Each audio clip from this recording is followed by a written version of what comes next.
Breaking news చూస్తున్నారు. Iran ఇంకా Israel మధ్య యుద్ధం స్టార్ట్ అయ్యి ఇప్పటికే 8 రోజులు కావస్తుంది. అయితే నిన్నటి నుంచి కూడా ఇజ్రాయెల్ పైన ఇరాన్ బాంబులతో అదేవిధంగా మిసైల్స్తో కూడా దాడికి దిగింది. అయితే హైపర్సోనిక్ మిజైల్స్తో దాడి చేసింది. ఫతే-1ని కూడా ఫతే-1 హైపర్సోనిక్ మిజైల్స్ అదేవిధంగా బాలిస్టిక్ మిసైల్స్తో కూడా ఇజ్రాయెల్ పైన విరుచుకుపడింది ఇరాన్. అయితే ఇవాల్టి నుంచి కొత్త తరహాలో ఇజ్రాయెల్ పైన దాడి చేయడానికి ప్లాన్ చేస్తుంది ఇరాన్. అయితే ఇరాన్ పైన కంప్లీట్గా గేరును మార్చింది ఇరాన్. 3 రోజులుగా ఇరాన్ ఇజ్రాయెల్ పైన భీకర దాడులు చేస్తుంది. మొన్న బాలిస్టిక్ మిజైల్, నిన్న ఫతే సూపర్ మిసైల్తో కూడా దాడికి దిగింది. ఇవాళ లేటెస్ట్గా క్లస్టర్ బాంబులతో బాంబుల వర్షం కురిపించింది ఇరాన్. అయితే ఫతే-1 బాలిస్టిక్ మిసైల్స్ అదేవిధంగా క్లస్టర్ బాంబుల ధాటికి ఇప్పటికే ఇజ్రాయెల్ వణికిపోతున్న పరిస్థితి కనిపిస్తోంది. 7 కిలోమీటర్ల ఎత్తులో ఆ క్లస్టర్ బాంబ్స్ అంటే ఆ బాంబ్ని ఇజ్రాయెల్ పైకి విడిచిన తర్వాత 7 కిలోమీటర్ల ఎత్తుల వరకు కూడా ఆ బాంబ్ పేలినట్లు ఇప్పటికే అధికారులు చెప్తున్నారు. అయితే 20 రకాల చిన్న మందుగుండు సామాగ్రిగా విడిపోయి అటాక్గా అవన్నీ కూడా అక్కడ అటాక్ జరుగుతున్నట్టు కూడా తెలుస్తుంది. సో ఇప్పటికే ఏవైతే బాలిస్టిక్ మిసైల్స్ ఉన్నాయో వాటికంటే కూడా ఈ క్లస్టర్ బాంబుల తీవ్రత అనేది మరింత ఎక్కువగా ఉంటుందని కూడా ఇప్పటికే నిపుణులు చెప్తున్నారు. ఎందుకంటే ఈ క్లస్టర్ బాంబ్స్ అనేవి అక్కడ వేసిన తర్వాత చిన్న చిన్న బాంబులుగా విడిపోయి అక్కడ పేలుడు సంభవిస్తున్నట్టు కూడా ఇప్పటికే చాలామంది అధికారులు కూడా చెప్తున్నారు. అయితే ఇజ్రాయెల్లోని అజోర్ పట్టణంపై కూడా ఇరాన్ దాడి చేసింది. పెద్ద బిల్డింగ్ పైన ఆ బాంబు పడడంతో ఆ బిల్డింగ్ అంతా కూడా ధ్వంసమైపోయింది. బిగ్ స్క్రీన్ పైన ఆ దాడికి సంబంధించిన విజువల్స్ కూడా మనం చూస్తున్నాము. వెంటనే అక్కడ రెస్క్యూ ఆపరేషన్ స్టార్ట్ చేశారు. ఫైర్ ఫైటర్స్ అదేవిధంగా ఫైర్ ఇంజన్ కూడా అక్కడికి వచ్చి అక్కడ ఉండే రెస్క్యూ ఆపరేషన్ కూడా చేపడుతున్నారు. అండ్ ఆ బిల్డింగ్ లోపలి సామాన్లు కూడా ఏవైతే ఉన్నాయో పక్క బిల్డింగ్స్ సామాన్లు ఏవైతే ఉన్నాయో ఆ శబ్దానికి అదేవిధంగా కంప్లీట్గా అక్కడ ఒక దారుణమైన పరిస్థితి నెలకొంది. అండ్ దట్టమైన పొగ కూడా అలుముకుంది. ఒక్కసారిగా మంటలు కూడా వ్యాపించాయి. అయితే ఒక పెద్ద భవనం పైన క్లస్టర్ బాంబు పడడంతో కూడా కంప్లీట్గా ఒక భవనం అంతా కూడా అయిపోయినటువంటి పరిస్థితి కనిపిస్తోంది.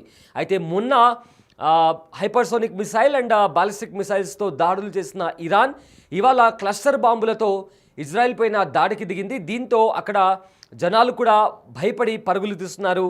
సో ఏదైతే దాడి ఇరాన్ స్టార్టింగ్ నుంచి కూడా ఫస్ట్ 5 డేస్ వరకు కూడా ఇజ్రాయెల్ ఇరాన్ పైన భీకర దాడులు చేసింది. ముఖ్యంగా అణుస్థావరాలు ఉండే ప్లేసెస్లో అదేవిధంగా గ్యాస్ స్టేషన్స్ ఏవైతే ఉన్నాయో అలాంటి ప్లేసెస్లో ఇజ్రాయెల్ దాడులు చేస్తూ వచ్చింది. దీంతో కంప్లీట్గా ఇప్పుడు ఇరాన్ పరిస్థితి అయిపోయింది. మరో 2 రోజుల్లో కూడా లేదా ఒక 1 వీక్లో కూడా ఇరాన్ని కంప్లీట్గా తమ కంట్రోల్లోకి ఇజ్రాయెల్ తెచ్చుకుంటుంది అనే వార్తలు కూడా విన్నాం. అండ్ ఆల్సో నెతన్యాహు కూడా ఖచ్చితంగా ఇరాన్ సుప్రీం లీడర్ని కూడా చంపేస్తాము అనే స్టేట్మెంట్స్ కూడా పాస్ చేశారు. సో అలాంటి పరిస్థితి నెలకొన్న నేపథ్యంలో కాస్త లాస్ట్ 3 డేస్ నుంచి కూడా ఇజ్రాయెల్ చేస్తున్న దాడులు అంతగా ఇరాన్ పైన ప్రభావం చూపించట్లేదు. బట్ ఇరాన్ ఏదైతే దాడి చేస్తుందో కంప్లీట్గా కూడా అక్కడ జనాలు వణికిపోతున్నారు. కంప్లీట్గా ఇజ్రాయెల్ అంతా కూడా ఎమర్జెన్సీ అలార్మ్స్ కూడా మోగుతున్నాయి. సో దీంతో ఏ క్షణం ఏం జరుగుతుందా, ఇరాన్ ఏ రకంగా దాడి చేస్తుంది అనే ఒక భయం అయితే అక్కడ నెలకొంది. అయితే ఇరాన్ ఇజ్రాయెల్ మధ్య 8 రోజులుగా యుద్ధం కొనసాగుతుంది. ఇరు దేశాల పరస్పర దాడుల నేపథ్యంలో పశ్చిమాసియా రణరంగంగా మారింది. తమపై దాడి చేసేందుకు ఇరాన్ క్లస్టర్ బాంబులను ఉపయోగించిందని టెల్ అవీవ్ దళాలు ఆరోపించాయి. అయితే యుద్ధం మొదలైనప్పటి నుంచి టెహరాన్ తొలిసారి వీటిని ఉపయోగించింది. అయితే దీనికి సంబంధించిన వార్ హెడ్ 7 కిలోమీటర్ల ఎత్తులో పేలి 20 చిన్న మందుగుండ్లు సామాగ్రిగా విడిపోయి పలు ప్రాంతాల్లో పడ్డాయని కూడా హోమ్ ఫ్రంట్ కమాండ్ తెలిపింది. అయితే ఇరాన్కు చెందిన ఇతర బాలిస్టిక్ మిసైల్స్ కంటే ఈ క్లస్టర్ బాంబ్ ఏదైతే ఉందో అది భారీ ముప్పును కలిగిస్తాయని కూడా టెల్ అవీవ్ అధికారి ఒకరు తెలిపారు. ఇక దీనికి సంబంధించిన మరిన్ని వివరాలను సైన్యం వెల్లడించలేదు. అయితే ఇజ్రాయెల్ వార్తా సంస్థ ప్రకారం ఈ మిసైల్స్లో ఒకటి అజోర్లోని మధ్యపట్టణంలో ఒక నివాసాన్ని తాకినట్టు తెలుస్తుంది. అయితే దీని కారణంగా పెద్దగా ప్రాణ నష్టం జరగలేదని కూడా తెలుస్తుంది. కాగా ఇందులోని కొన్ని బాంబులు పేలకుండా ఉన్నాయని అవి పౌరుల ప్రాణాలకు నష్టం కలిగిస్తాయని అధికారులు తెలిపారు. ఈ క్రమంలో తమ ప్రజలను అప్రమత్తం చేసినట్లు కూడా వెల్లడించింది. అటువంటి వాటిని గుర్తిస్తే పౌరులు వెంటనే అధికారులను అప్రమత్తం చేయాలని కూడా ప్రజలను హెచ్చరించింది ఇజ్రాయెల్ ప్రభుత్వం. అయితే ఇప్పుడు ప్రజెంట్ ఖమైనీని అంతం చేస్తాము అని వస్తున్న వార్తల నేపథ్యంలో ఇరాన్ కొత్త రెవల్యూషనరీ గార్డ్ను కూడా నియమించింది. ఇటీవల ఇజ్రాయెల్ జరిపిన దాడుల్లో ఇరాన్లో పలువురు కీలక నేతలు చనిపోయిన సంగతి మనందరికీ తెలిసిందే. అయితే తాజాగా వారి స్థానాన్ని టెహరాన్ భర్తీ చేస్తూ వస్తోంది.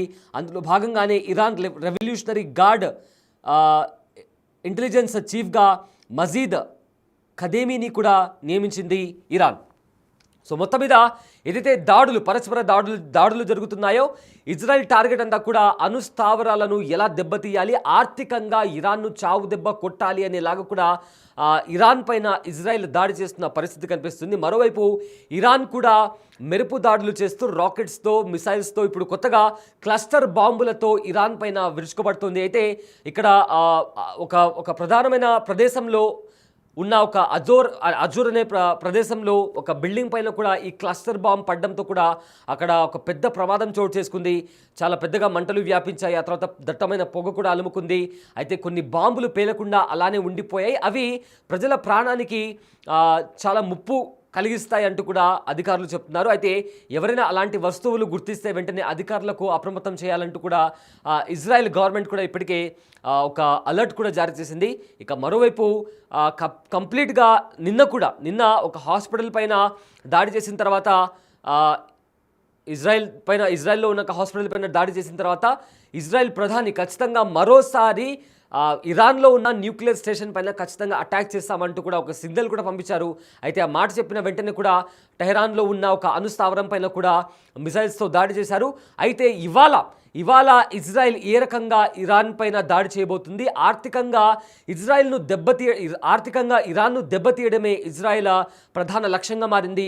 సో దీంతో మొత్తం మీద ఆ దాడులు చేసిన నేపథ్యంలో ఇరాన్ కూడా ఏమాత్రం వెనక్కి తగ్గకుండా, అటు అమెరికా హెచ్చరిస్తున్నా కూడా ఇరాన్ మాత్రం మేము వెనక్కి తగ్గము, ఖచ్చితంగా మా పైన దాడికి వస్తే మేము కూడా ప్రతీకార దాడి తీసుకుంటాము, ఒకవేళ ఇజ్రాయెల్ దాడులను ఆపేస్తే మేము కూడా ఆపేస్తామంటూ కూడా ఇరాన్ చెప్పడం జరిగింది. సో ఫర్దర్గా ఏం జరుగుతుందా అనే ఒక భయాందోళనకరమైన సిచ్యువేషన్ అక్కడ కనిపిస్తోంది.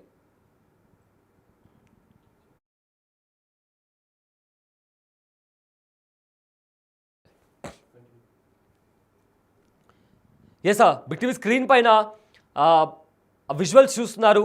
ఏవైతే క్లస్టర్ బాంబ్స్ ఇజ్రాయెల్ పైన ఇరాన్ క్లస్టర్ బాంబ్స్తో దాడి చేసింది, ఆ దాడి తర్వాత ప్రజెంట్ అక్కడ నెలకొన్న సిచ్యువేషన్ ఎలా ఉందో మీరు బిగ్ టీవీ స్క్రీన్ పైన స్పష్టంగా చూడొచ్చు. ఆ క్లస్టర్ బాంబ్స్ అనేవి 7 కిలోమీటర్స్ హైట్లో ఉన్నప్పుడు కూడా అవి చిన్న చిన్న బాంబులుగా విడిపోయి కూడా పేలుతున్నాయంటూ కూడా ఇజ్రాయెల్ ఆర్మీ ప్రకటించింది. అయితే ఈ బ్యాలిస్టిక్ మిసైల్స్, హైపర్సోనిక్ మిసైల్స్ కన్నా ఈ బాంబులు ఏవైతే ఉన్నాయో అవి అత్యంత ప్రమాదకరమని కూడా ఇప్పటికే చాలామంది ఎక్స్పర్ట్స్ కూడా చెప్తున్నారు. సో నిన్నటి వరకు కూడా హైపర్సోనిక్ మిసైల్, అదేవిధంగా ఏదైతే వాళ్ళ సొంత ఫతే-1 మిసైల్ ఉందో దాంతోపాటు బ్యాలిస్టిక్ మిసైల్స్తో కూడా అటాక్ చేసింది ఇరాన్. ఇవాళ క్లస్టర్ బాంబులతో అటాక్ చేస్తుంది. అయితే దీన్ని ఇజ్రాయెల్ ఇప్పటికే ఇది ఒక ఉగ్రవాద చర్య అంటూ కూడా ఇజ్రాయెల్ ఆరోపిస్తుంది. అయితే ఇరాన్ కూడా ఇజ్రాయెల్ తమ ఆర్మీ స్థావరాలను ప్రజల మధ్యలో పెట్టి ఇరాన్ పైన దాడి చేస్తుందంటూ కూడా ఇరాన్ ఆరోపిస్తుంది. సో ఈ ఆరోపణలు ఒకరిపైన ఒకరు అలిగేషన్స్ వేసుకుంటున్నారు. అండ్ ఆల్సో ఒకరిపైన ఒకరు భీకర దాడులు చేసుకుంటూ ఎప్పుడు ఏం జరుగుతుందా అనే ఒక టెన్షన్ వాతావరణం కలిగించేలా కూడా అక్కడ పరిస్థితులు కనిపిస్తున్నాయి. సో ఒకవేళ రెండు దేశాలు ఏవైతే వాళ్ళు ఏదైతే దాడులు ఉన్నాయో అవి మరింత విపరీతంగా మారితే, ఆ దాడులు మరింత తీవ్ర రూపం దాలుస్తే మాత్రం ఇది కాస్త ఇతర దేశాలకు పాకి అది కాస్త 3వ ప్రపంచ యుద్ధానికి దారితీస్తున్నట్టు కూడా చాలామంది వార్ ఎక్స్పర్ట్స్ కూడా అంచనా వేస్తున్నారు. బట్ అంత దూరం వెళ్ళదు. ఖచ్చితంగా రెండు దేశాలు సీజ్ ఫైర్కి ఒప్పుకుంటాయి. ఎందుకంటే ఈ రెండు దేశాలు ఇప్పుడు బద్ధశత్రువులు కావచ్చు, కానీ గతంలో ఈ రెండు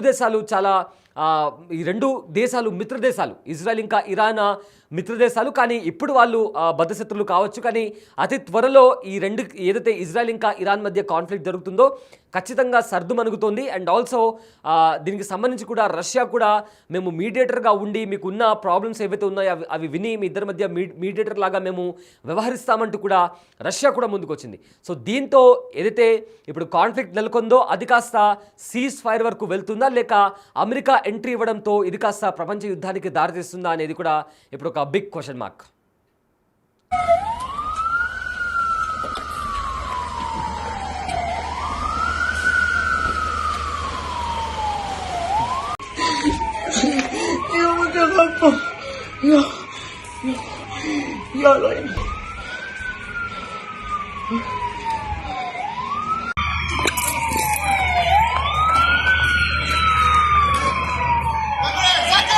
תראי, זה עדיין מתפוצץ, מטל.